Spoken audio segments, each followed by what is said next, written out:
My name's Terry Conway and I'm a member of the Editorial Board of Socialist Resistance. And my brief today is to bring another colour into the synthesis that we're trying to develop between red and green, and that's the colour of purple, the colour of feminism. I think it's very positive that I've been asked to speak at the beginning of this day today, because women are the group of people on this planet who are most affected by climate change, as we are most affected by many of the systemic disasters we're facing in the world today. We're also the people that are most affected by the economic crisis. But why are we the people that are most affected by the ecological crisis? Well, first of all, about 80% of those people on the planet who live under the poverty line are women. And therefore, if you're already at the bottom of the pile before climate change begins to impact, then the impact on you is harder. Women are also responsible for 80% of food production on the planet under the system we live in today. And food production is one of the things that's most affected by the effects of climate change that we're already seeing devastating so many countries and communities in the south of the planet. Climate change means that the dry seasons are being massively extended, and that wet seasons, when they come, are more likely to be in the form of climate chaos, which means massive floods that are eroding masses of topsoil, which means that it's then very difficult to continue to grow those crops. And communities are having to migrate increasingly to cities, where living's much less sustainable, or to be completely impoverished. If we look, for example, at the cyclone that took place in Bangladesh 10 years ago, 90% of those people who were killed as a result of the cyclone were women. If we look at the effects of the tsunami, 75% of the people who died in Aceh, one of the sites in Indonesia that was very drastically devastated by the tsunami, 75% of those who died were women. Oxfam has done a lot of research about why it was that women were so disproportionately affected by those disasters.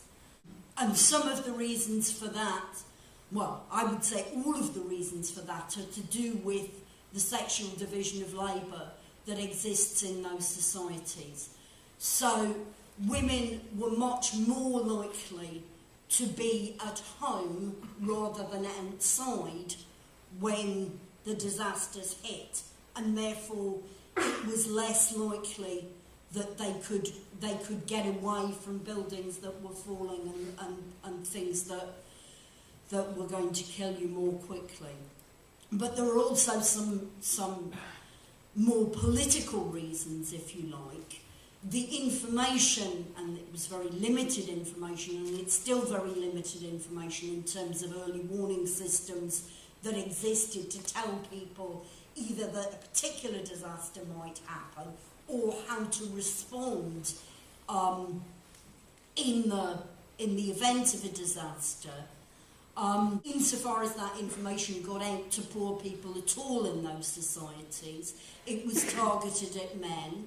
Men are more likely to be within a particular social class. A higher proportion of men are more likely to be literate, and therefore to have access to information that's printed, and therefore women knew less.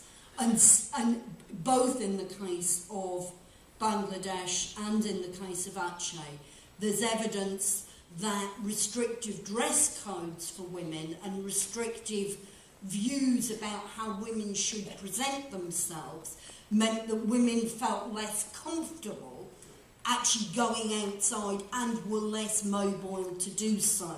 So those are some of the issues that give us certainly the starkest example that I've seen of how women are more affected by climate change. And that's in the context that the other side of the argument is that, or the other side of the reality, is that in the overwhelming majority of women have a lower carbon footprint than the overwhelming majority of men. So in the same way as the movement for climate justice has increasingly recognised that it's the countries of the north in general that have a higher carbon footprint, but it's the countries of the south that are paying the greatest price. So in terms of understanding the gender impact of climate change, it's men who in general are more polluters, but it's women who suffer more greatly from climate change.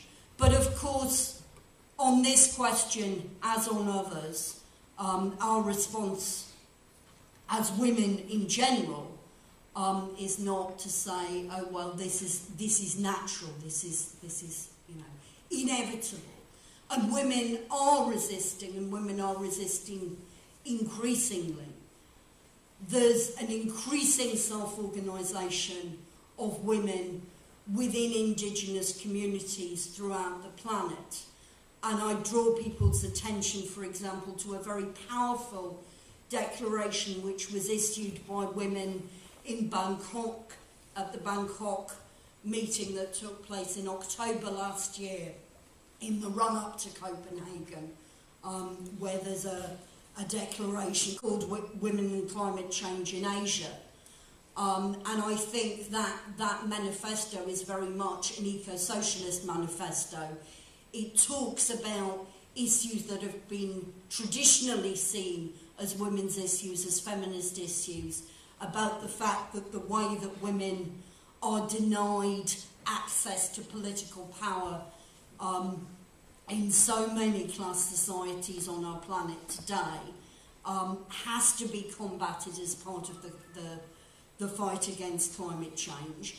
But it also takes up issues that have a more traditionally seen as what the anti-capitalist left takes up, like the way that agribusiness is taking away access to water rights, access to land rights, which have an impact on all communities in the south, but again have a particularly disproportionate effect on women because of what I said before about women's disproportionate responsibility for food growing.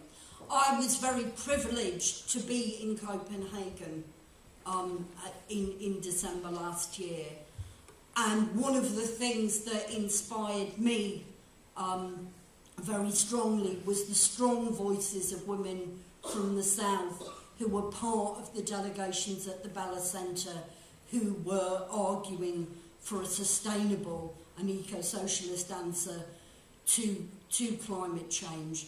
And I think that one of the things that we need to do through meetings like this is to discuss how we can strengthen the voices of women in the climate change movement. I think in Britain we've seen initiatives like Climate Camp, which I don't think would have happened without the participation and the incredible energy of young women in those activities. And within Climate Camp we've had a number of discussions about the contribution of feminism and how we can develop a stronger voice for feminism within the movement. And I hope that we can develop some of those discussions today. Thank you.